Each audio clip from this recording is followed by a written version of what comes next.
తన పెదాలని వసు పెదాలతో కలిపి deep kiss చేస్తూ అమాంతంగా ఎత్తుకుని బెడ్ పైకి చేరుస్తాడు పెదవులను వీడకుండానే. అతను చేసే మాయకి మైమరచి మైకం కమ్ముతూ ఉంటుంది వసుకి. పెదాలను వీడి ముఖమంతా ముద్దులతో ముంచెత్తుతూ కంఠం దగ్గరికి వస్తాడు. వసు గుండె వేగంగా కొట్టుకుంటూ ఉంటుంది. స్పష్టంగా వినిపిస్తూ ఉంటుంది రిషి చెవులకి వసు గుండె చప్పుడు. ఉచ్ఛ్వాస నిశ్వాసలతో సముద్రపు కెరటంలా యద ఎగసి పడుతూ ఉంటే డీప్ కిస్ చేస్తూ తీయని గాయం చేస్తూ బయటిస్తాడు. కెవ్వున అరుస్తూ లేచి కూర్చుంటుంది వసు. చుట్టూ చూస్తుంది. ఎవరు ఉండరు. ఒళ్ళంతా చెమటలు పట్టేస్తుంది. అక్కడ రిషి కూడా లేచి కూర్చుంటాడు.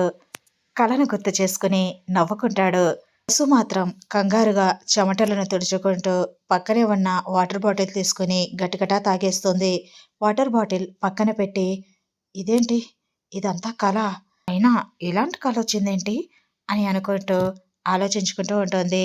బ్లడ్ ఇచ్చిన తర్వాత ఆ బ్యాండేజ్ దగ్గర కొంచెం పెయిన్గా ఉండడంతో అలా ఆ బ్యాండేజ్ని పట్టుకొని ఫోన్లో రిషి ఫోటోని చూస్తూ అలా పడుకుంటుంది. నిద్ర పట్టేస్తుంది వసుకి. అలా కలగంటుంది. నానమ్మతో ఫోన్ మాట్లాడిన తర్వాత నిద్ర వస్తుంది నానమ్మ అని ఫోన్ కట్ చేసేసి బెడ్ పై వాలిపోతాడు. వసుని గుర్తు చేసుకుంటూ అలా నిద్రలోకి జారుకుంటాడు. అలా ఇద్దరు ఒకే కలను కంటారు. రిషి లేచి కూర్చొని కలలో కనిపించిన వసుని గుర్తు చేసుకుని, సారీలో ఎంత అందంగా కనిపిస్తుంది. వసుని హాఫ్ సారీలో చూశాను కానీ సారీలో ఎప్పుడు చూడలేదు. ఇప్పుడు సారీలో కనిపించేసరికి అచ్చం దేవకన్యలా ఉంది. నిజంగా కూడా సారీ కట్టుకుంటే అలానే ఉంటుందేమో. ఒకసారి కట్టుకోమని చెప్పాలి అని అనుకుంటూ వసుని గుర్తు తెచ్చుకొని నవ్వుకుంటూ ఉంటాడు. వసు తన గుండెల పైన చేయి పెట్టుకుంటుంది. సడన్గా కల గుర్తొస్తుంది. తన ఎదపై చూసుకుంటుంది. కళ్ళలో రిషి బయటిచ్చిన విషయం గుర్తు చేసుకొని నార్మల్గా ఉండడంతో సిగ్గుపడుతూ నవ్వుకుంటూ, బావా, నువ్వెలా ఉన్నావో తెలియదు కానీ నన్ను మాత్రం చాలా డిస్టర్బ్ చేస్తున్నావు అని తన ఫోన్ ఓపెన్ చేసి ఫోన్లో ఉన్న రిషి ఫోటోని చూస్తూ, ఇదిగో, ఇంకోసారి ఇలాంటి కళలతో డిస్టర్బ్ చేసావనుకో నేనేం చేస్తానో నాకే తెలియదు. డైరెక్ట్గా నువ్వున్న చోటుకొచ్చి మర్డర్ చేసి పడేస్తా. అర్థమవుతుందా? జాగ్రత్తగా ఉండు. మళ్ళీ ఇలాంటి చిలిపి పనులు చేస్తూ నా కల్లోకి రావద్దు అని ఫోన్లో ఉన్న రిషి ఫోటోకి వార్నింగ్ ఇస్తూ ఉంటుంది వసు. ఫోటోలో ఉన్న రిషి ఫేస్ స్మైల్ చేస్తూ ఉంటుంది. ఏంటి, నేను వార్నింగ్ ఇస్తే నువ్వు నవ్వుతున్నావు? నేను సీరియస్గా చెప్తున్నా అని అంటుంది. రిషి వాయిస్ వినిపిస్తుంది ఫోటోలో నుండి. నువ్వు ఎంత సీరియస్ వార్నింగ్ ఇచ్చినా నీ మాట నేను వినను. నా ఇష్టం అది. నేను వస్తా, ఏదైనా చేస్తా. నువ్వెవరు చెప్పడానికి అని వినిపిస్తుంది. హా అని ఆశ్చర్యపోతూ ఆ ఫోటో వంక చూస్తూ, ఏంటి ఇప్పుడు నేను విన్నది నిజమేనా? నా భ్రమనా? లేకపోతే నిజంగా ఫోటోలో నుంచి వాయిస్ వినిపించిందా అని చుట్టూ చూస్తుంది. ఎవ్వరూ లేకపోవడంతో అంతా నిశ్శబ్దంగా ఉండడంతో, నన్నే ఎవరు అంటావా? నేను వసుధారాని. నా కల్లోకొస్తే మాత్రం అస్సలు ఊరుకోను. ఊరుకునే ప్రసక్తే లేదు అని అంటుంది. ఊరుకోవద్దు, నీ ఇష్టం వచ్చింది చేసుకో అని అంటాడు నవ్వుతూ. ఆశ్చర్యంగా ఫోటో వంక చూస్తూ, ఏంటి, మళ్ళీ ఫోటో మాట్లాడుతుందా అని అనుకుంటూ అలానే చూస్తూ ఉంటుంది. రిషి ఫోటో స్మైల్ చేస్తూ ఉంటుంది. ఫోన్ చేతుల్లోకి పట్టుకొని రిషి స్మైల్ చేస్తున్న ఫేస్ని అలానే చూస్తూ, వసు, చూడు బావా, నువ్వు చేయాల్సిందంతా చేసి అమాయకంగా ఇలా నవ్వుతూ ఉంటే నాకు చాలా కోపం వస్తుంది. అర్జెంటుగా నువ్వు వెళ్ళిపో అని ఆ ఫోటోని స్క్రోల్ చేస్తుంది. ఫోటో వెళ్ళిపోతుంది. ఫోన్ పక్కన పెట్టేసి రిషిని గుర్తు చేసుకుని చిలిపి బావ అని నవ్వుకుంటూ ఎప్పటికప్పుకొని పడుకుంటుంది. రిషి గుర్తొస్తూ ఉంటే ఎంత ప్రయత్నించినా నిద్ర పట్టదు. రిషి జ్ఞాపకాలను గుర్తు చేసుకుంటూ బెడ్ పైన పడుకుంటుంది వసు. రిషి కూడా వసు జ్ఞాపకాలతో నిద్ర పట్టదు. తను కూడా ఫోన్ ఓపెన్ చేసి వసు ఫోటోని చూస్తూ తనతో గడిపిన జ్ఞాపకాలను గుర్తు చేసుకుంటాడు. అలా రిషి వసు ఒకే కలను కంటారు. ఒకరి కోసం ఒకరు ఆలోచించుకుంటూ జ్ఞాపకాలను గుర్తు తెచ్చుకుంటూ ఎడబాటులో ఉన్న ప్రేమ మాధుర్యాన్ని ఆస్వాదిస్తూ ఉంటారు. అలా కొన్ని రోజులు గడిచిపోతాయి. వసు ఏంజెల్లా కోర్స్ కంప్లీట్ అయిపోతుంది. ఎగ్జామ్ కూడా రాసేస్తారు. వాళ్ళకి సర్టిఫికేట్ కూడా వచ్చేస్తుంది. ఇద్దరు కూడా జాబ్ చేయాలని జాబ్ సెర్చింగ్లో పడతారు. మీరిద్దరూ బయట జాబ్ చేయడం ఏంటి? మనకే కంపెనీస్ ఉన్నాయి కదా, ఆ కంపెనీస్లోనే వర్క్ చేయండి. మీకు క్యాబిన్స్ రెడీ చేపిస్తాను, మీరు ఆఫీస్కి వెళ్ళండి. అంతేకాని ఇలా బయట జాబ్ చేయడానికి నేను ఒప్పుకోను అని అంటాడు మహేంద్ర. అదేంటి మావయ్య అలా అంటావు?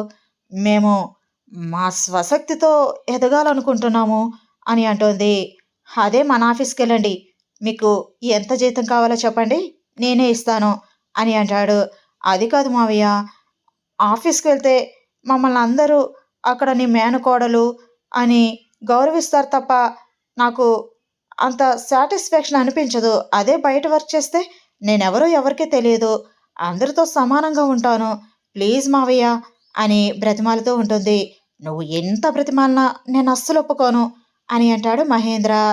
మహేంద్రకి ఎదురు చెప్పలేక ఏం చేయాలో అర్థం కాక బాధగా ఉంటుంది వసు. రిషితో హ్యాండిల్ చేపిద్దాము అని రిషితో మాట్లాడుతుంది. సరే నేను చెప్తానులే డాడ్కి అని అంటాడు రిషి. రిషి మహేంద్రతో మాట్లాడతాడు. డాడ్, ఒక 2 years తనకి బయట వర్క్ చేయాలని కోరికగా ఉందంట.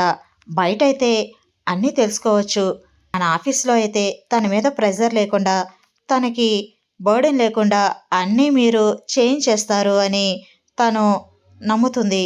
అందుకే తను బయట వర్క్ చేయాలనుకుంటుంది. పోన్లే డాడ్, 2 years బయట వర్క్ చేయనివ్వండి, ఆ ఎక్స్పీరియన్స్ ఉపయోగపడుతుంది కదా, తర్వాత మన ఆఫీస్లోనే ఏదో ఒక పోస్ట్ ఇద్దాం అని అంటాడు రిషి. మహేంద్రకి అస్సలు ఇష్టం ఉండదు. డాడ్, తను మీకు ఎదురు చెప్పలేక నన్ను రిక్వెస్ట్ చేయమంది, నా మీద నమ్మకంతో అడిగింది, ప్లీజ్ మీరు ఒప్పుకోండి డాడ్, లేకపోతే తను చాలా డిసప్పాయింట్ అవుతుంది. నేను మాట్లాడిన మీతో ఫలితం లేకపోయింది అని నాకు ఫీలింగ్ ఉంటుంది. ఆలోచించండి డాడ్, తన వర్క్ బయట చెయ్యాలి అనుకోవడం మీకు నచ్చట్లేదు, మిమ్మల్ని నేను అర్థం చేసుకుంటాను, కానీ అది తనకు అర్థం కావట్లేదు.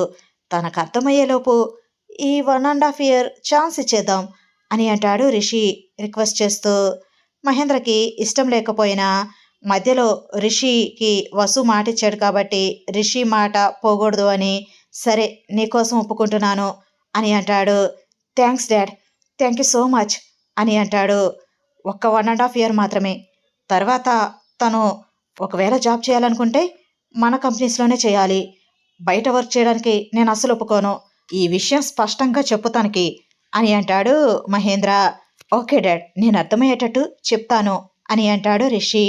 అదేంటి రిషి, నేను తన మంచి కోసమే కదా ఆలోచించేది, మన కంపెనీ అయితే అన్నీ నేను చూసుకుంటా, తనకే ప్రెషర్ లేకుండా ఉండడమే కదా కావాలి, తను బయట వర్క్ చేస్తే ఎన్ని ప్రెషర్స్ ఉంటాయి, ఎన్ని ఇబ్బందులుంటాయి, అవేమీ అర్థం కావట్లేదేంటి తనకి అని అంటాడు మహేంద్ర బాధగా.